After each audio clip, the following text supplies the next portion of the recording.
Hi everybody, so I thought I'd answer a question for you this morning that I keep being asked, which is how many questions does my child need to answer before they've really understood a topic?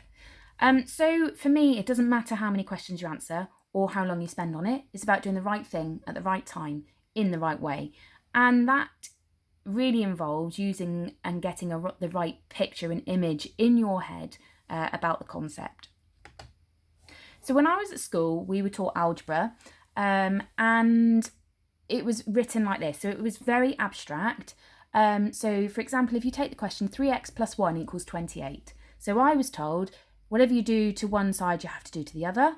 And you do the opposite. Okay, so 3x, so I've got the plus 1, I have to get rid of the plus 1 and it becomes minus 1 on the other side. So 3x is equal to 28 minus 1.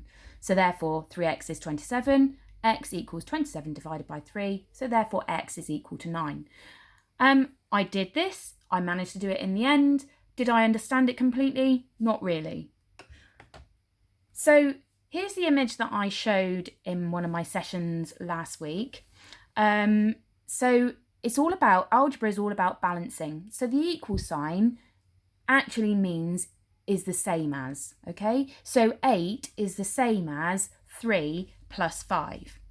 And so just here you can see my equal sign, okay? And I've put this on a balance so that when children are looking at this, they know that 8 is the same as 3 plus 5.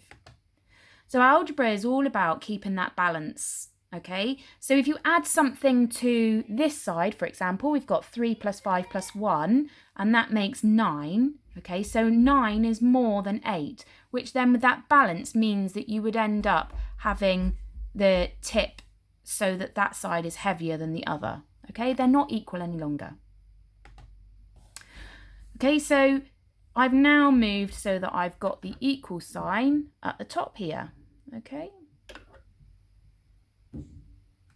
So 8 is equal to 3 plus 5.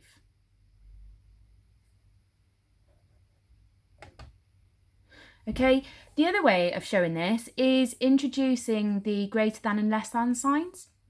So you can see that 8 plus 1 is 9, 3 plus 5 is 8. So 8 plus 1 is actually bigger, it's greater than 3 plus 5. And so the 8 plus 1 makes the equal sign drop down because that's bigger than 3 plus 5.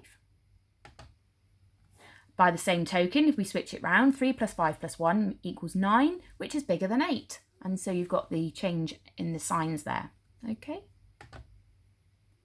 Now, once you've understood that and you get the fact that this is all a balancing act, okay, then what you are doing is balancing. So what you do to one side, you do to the other, and you have to keep the balance. So in this image that I've got here, I have got 3 unknowns, okay?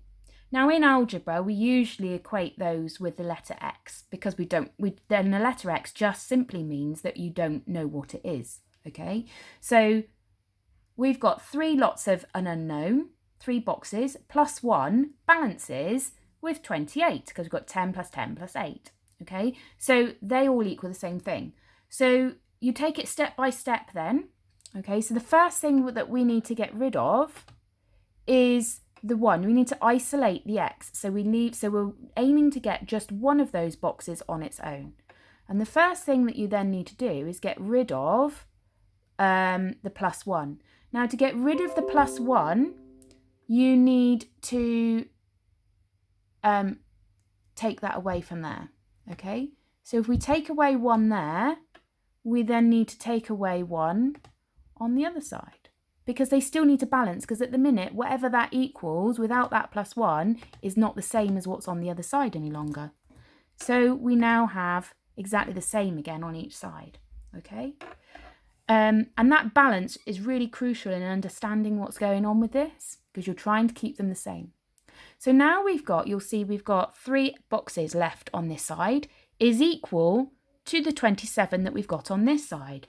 Okay, so how do we work out just one of something? If we've got 3 things that are exactly the same value, how do we work out just one of those? So then we use our knowledge about division, and we know that we divide something to find one of it. Okay, so therefore we can then do 20, if we know that we've got 27, okay, we've got 27 here, and we are going to share it equally between the 3 boxes, okay, and then each box is worth 9. So we've got 9 plus 9 plus 9 equals 27. Okay, so I think there you can see that the image is really powerful in helping you understand exactly what's going on, and it reveals what's going on with algebra. So this is how we created the Queen of Algebra last week, and she was super pleased with herself because she completely understood what was going on here.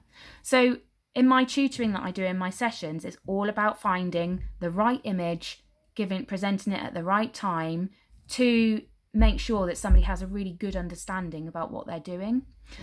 Okay, that's all for now. Okay, take care, guys, and I will leave that thought with you.